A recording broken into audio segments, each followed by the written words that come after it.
Now, remember I mentioned about the id, that the id has um, these drives that are pushing us, pushing us, pushing us, and I said that they were sexual and aggressive. Well, let's kind of clarify that.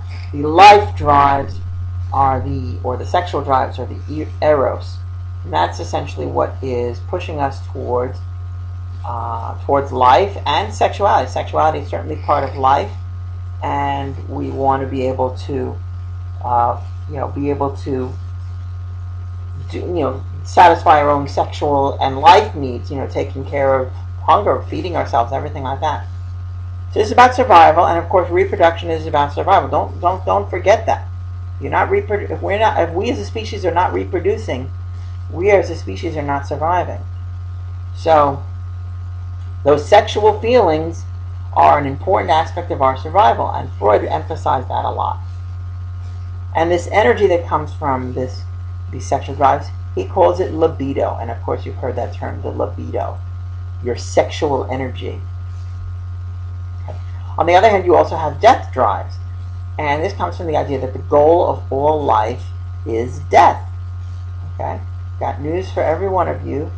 Most of you are a lot younger than I am, but you are going to die. I am going to die. My wife is going to die. My children are going to die. Everyone is going to die. That is, we have not figured out immortality. We are all going to die. And from Freud's point of view, this is a drive that we actually have coming from our unconscious, coming from our id, that is pushing us in this direction, that it's a natural drive that we have for us to essentially move ourselves toward death. Okay? It's held back by arrows. So in other words, it's a self-destructive aspect of who we are. And again, there are many examples of ways in which we as human beings engage in self-destructive behavior. But yeah, these are so that reflects that death drive. Of course, it's held back by the life drive, right? So there's a balance there. You want to be able to live, but you can't live all the time. Going back to, there is a physiological, link to what we're talking about with moving us toward death is apoptosis, programmed cellular suicide. Oftentimes when that goes wrong, it's example when you think about cancer, cells growing uncontrollably. So it turns out that death is is a necessary part of our life. It happens within us all the time. So Freud may have been right on that, at least at some point. Then we all have this self-destructive drive. Of course, we're not all jumping off of cliffs like lemmings. We want to be able to redirect this harm, that we may have a drive to harm ourselves, but instead perhaps displace it onto others.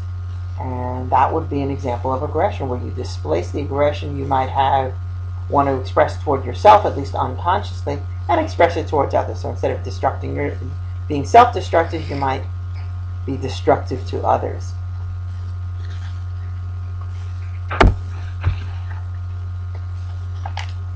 This energy that comes from the id, that pushes us to do the things, to help us live, to help us survive, is a tension that needs to be relieved. And you have this tension, it needs to be released.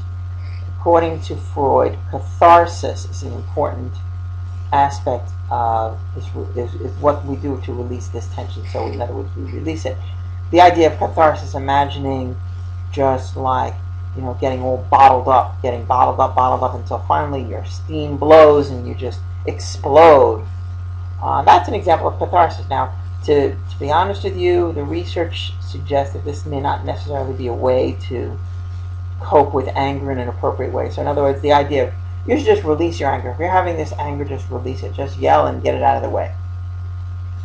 But that's actually not really what you want to do especially when it comes to aggression, because rather than express that anger and aggressiveness, maybe try to reframe what may be making you angry into something that is not anger. If someone offends you and you get really, really angry and you Maybe it's a straw that broke the camel's back. Maybe you want to just beat the hell out of this person who just insulted you.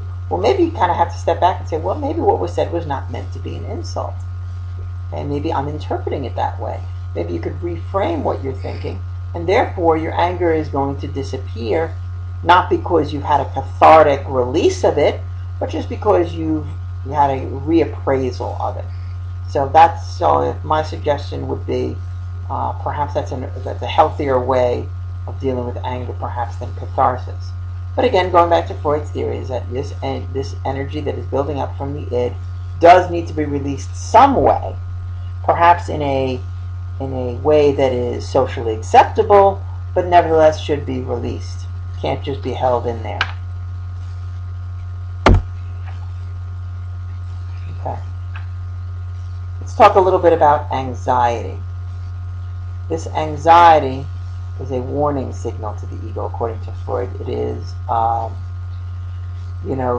you have this unpleasant state, again, deriving from perhaps a need that is not being met, or some frustration, something is blocking you, whatever, but you have this anxiety, this worry. And it comes from several things. You have reality anxiety, which is naturally fear of something that may be real in the world, which makes a lot of sense. There may be some, if you live in a high crime area, you certainly would have a good sense of that reality anxiety, of being afraid of being mugged on the way home. Neurotic anxiety, though, is coming from inside of you, and this is fear of punishment from your id impulses getting out of control. In other words, you're afraid that you're just going to lose control of your id. Remember, your ego has to satisfy the needs of the id, but to do it in a practical way. Well, neurotic anxiety is essentially the worry that you're going to try to get those id impulses, dealt with, and you don't want to get it out of control. But the neurotic anxiety is basically saying you're going to be able to lose control. Finally, your moral anxiety comes from your fear of violating the moral and ethical codes that you've learned that are coming from your superego. So your moral anxiety is your worry that you're going to do something bad or wrong based on your superego. And your neurotic anxiety is that you're just going to let your id take over and get you into trouble. So how do we deal with this unpleasant anxiety? Of course, we can, of course, consciously deal with the threat. If it's reality anxiety, it's fine. So if we live in a dangerous neighborhood, perhaps we can look for a new place to live. Find a safer way home. Find a way to get home that's safe. Walk. If you're walking, walk with someone. Don't walk alone. That kind of thing. But of course, with those, internal, the neurotic anxiety and the moral anxiety, it's not so simple that you could just simply consciously deal with it. Maybe it's coming from inside, so you have to deal with it perhaps in some other way. So oftentimes we will activate defense mechanisms. So this is developed by the ego. It helps us protect our ego from anxiety. These defense mechanisms can operate unconsciously. They can distort, transform, or falsify reality in some way. So we're trying to essentially reframe our experience in a way that allows us to deal with this anxiety, to deal with something unpleasant, deal with some problem, but doing it to protect our ego from experiencing this anxiety.